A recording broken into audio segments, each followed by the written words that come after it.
Ever walked into a street full of churches and thought, why are there more denominations than coffee flavors at Starbucks?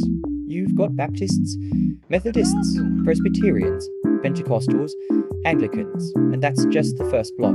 So, what's the deal? Let's start here. A denomination is basically a group of Christians who agree on core beliefs like Jesus being the Son of God, but might differ on how they practice their faith. Think of it like pizza. Everyone agrees it's delicious, but some want pepperoni, some want pineapple, and others just want cheese. Same main dish, different toppings. Now, the big question, why so many? First, history happened. The early church started united, but as Christianity spread across cultures, languages, and continents, disagreements popped up. Sometimes it was about theology, sometimes about politics, and sometimes just personality clashes. Ever try planning a family vacation? Now imagine that with thousands of passionate theologians. The biggest split came during the Reformation.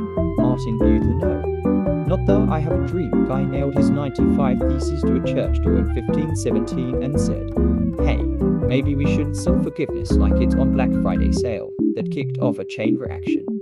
Reformers started challenging the Catholic Church on things like salvation, authority, and sacraments, and just like that, denominations began forming. But even among the reformers, they didn't all agree. Some emphasized baptism. Others focused on the Holy Spirit.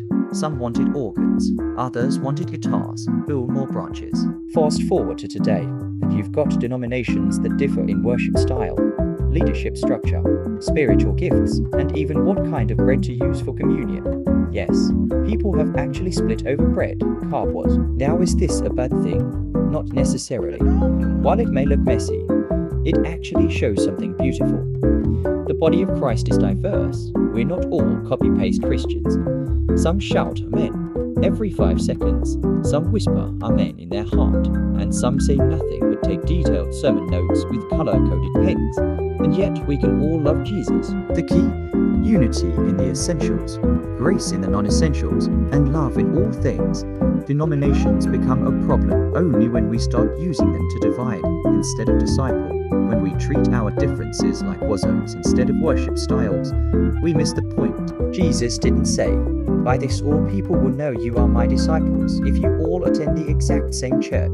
He said, if you love one another. So yeah, Christianity may have many denominations, but one Savior, one gospel, one church, and while we may not always agree on everything like drums in worship or how long a sermon should be, we can still point to Jesus together. And that's what really matters.